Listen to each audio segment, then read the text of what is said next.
You're one of the more popular narrators di Indonesia. Lu videonya udah ratusan. Gue selalu ngelihat Indonesia nih narasinya keren banget, tapi naratornya kurang. Oh, oke. Nah, narasinya keren, nah, naratornya kurang. Kurang bullshitter. Ya, bullshitter yang bisa nge-backup bullshitnya. Oke. Ya kan? Oke, that's good. Nah, ini gue mau ramu statement. That's good statement. Gue mau ramu kepentingan kita untuk mengedepankan ilmu alam sama kepentingan kita untuk membuahkan narator sebanyak mungkin. Gue pengen tahu pandangan lu gimana sih mengenai hal-hal seperti itu. Ada dua orang yang saat ini menjadi acuan gue karena kan gue hobinya baca, as you know, gue hobi baca. Jadi buku di bawah bendera revolusinya Pak Karno, itu waktu gue baca, itu benar-benar kayak, dia menulis itu benar-benar kayak novel, cara Pak Karno menulis. Jadi kita langsung larut gitu, dia masuk, dia ngeliat cewek ini keangkat satu, kita terima, walaupun cuma ini loh, belahan. Tapi dia tulis di buku seperti bukunya Hitler, Mein Kampf, Perjuanganku. Terus di zaman modern ini, gua nggak bisa tidak mencintai orang ini yang namanya Obama. Gila speech-nya. Ya, top. Dia bisa, akhirnya gue belajar bahwa ini bukan ilmu baru, tapi gue ambil sendiri. Karena latar belakang applied psychology itu, oke, bisa gue tarik sini, bisa gue tarik sini. Jadi kelebihan dua orang ini, versi gue adalah, mereka adalah imajinatif naratif. Jadi waktu dia melakukan narasi, orang berimajinasi. Jadi teater of mind-nya main. Gitu, theater of mind. Jadi banyak orang yang bernarasi, misalnya, maaf ya, sholat Jumat gue denger Ustadz ngomong, begitu ditanya bini gue, tadi ceramahnya apa? Nah, itu dia. Karena narasi saja, tidak berimajinasi kitanya, gitu ya. Betul. Nah, Obama termasuk orang yang gue idol, gitu ya. Jadi hampir setiap 2 malam sekali gue cari The Last Speech of Obama, ini Obama ngomong, dan gue adore gitu ya. Jadi gue pengen belajar dari dia jauh. Dan Pak Karno juga video-video kan sekarang kita, untung ada video gitu ya. Jadi kalau ditanya tadi narasinya, gue bener-bener pengen, mungkin gue kalau diperkenankan adalah menjadi imajinatif narator untuk kepentingan mempromosikan lu udah cukup Indonesia. efektif lu, karena lu kalau tiap cerita muka lu nggak ada kan di video. Oh iya, karena kan jelek muka gua, jadi kan gua malu. Tanpa muka lu aja lu udah bisa memicu orang, memprovokasi orang untuk berimajinasi. I see. Ya kan? Okay. Itu kalau menurut gua mencerdaskan. I see. Iya kan? Supaya orang bisa stretch the imagination. Betul. Tapi gua mau rewind dikit deh, balik ke Obama. Being the devil's advocate, ya. Siapa nih? Banyak kritikan mengenai Obama adalah pidato tuh nggak menjawab segalanya. Agree. Ya kan? Ujung-ujungnya lo harus bisa korelasikan ke aksi. Nah, dia termasuk yang mana nih? Kalau menurut gua banyak yang tetap ngeritik dia. Dia mungkin pidatonya oke banget. Tapi banyak hal-hal yang dia bisa lakukan tidak dilakukan selama 8 tahun. Good. Oke. Agree. Kalau gue sih mungkin agak-agak bisa berdebat di topik itu ya. Tapi salah satu yang dikritik oleh banyak orang, khususnya yang di sayap kanan, adalah mungkin dia menggelembungkan defisit. Tapi kalau gue lihat, Republik pasca Obama lebih menggelembungkan defisit. Ya, waktu itu kan dia menggelembungkan defisit karena pencetakan uang atau quantitative easing 2009 ke atas. Ya karena shit happen kan 2008-nya. Iya. Dan yang kedua mungkin dia, ini bukan dari sayap kanan tapi dari beberapa sumber atau sudut, dia mungkin kurang mengeluarkan regulatory oversight yang ketat terhadap sektor perbankan.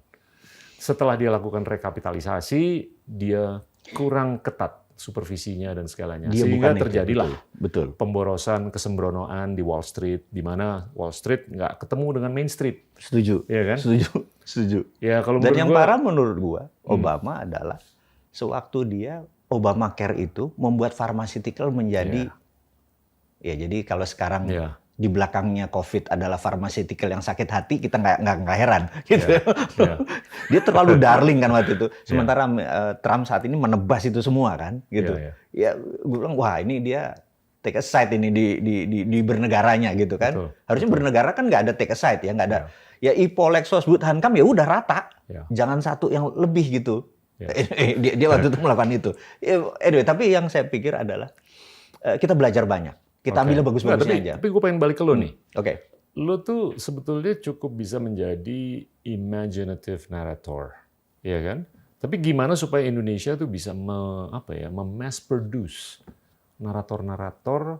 Karena yang bikin gue sebel tuh kalau kita ke luar negeri, orang tuh lebih seneng ngobrol mengenai India, Tiongkok, ya kan? Kalau India gue paham lah karena mereka jago ngecap, ya kan? Dan they like to argue for the sake of arguing, bukan for the sake of the substance, Iya, betul. ya kan? Kalau China ya karena mereka Everything produsen, bargain. they're the factory of the world, ya inevitably mereka harus diperbincangkan. Ya. Negara kecil Singapura yang populasinya cuma 5,5 juta itu jadi topik pembicaraan, bahkan bisa menyinarkan soft power yang jauh lebih banyak daripada kita. Padahal kita gila loh, 270 juta, third biggest democracy, fourth most populous country. Kurang narator kan? Gimana supaya ada 100 narator? Dia bisa ngajar di sekolah yang keren di Eropa, di Jepang, di Tiongkok, Australia, Amerika. Dia bisa menemukan sesuatu yang keren banget, yang bisa diperbincangkan oleh dunia. Tanpa mengurangi rasa hormat ke bangsa Indonesia. Budaya Indonesia itu budaya pitutur.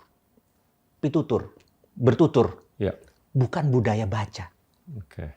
Jadi bagaimana membuat budaya kita baca, dan pada saat baca dia ininya main kan. Ya.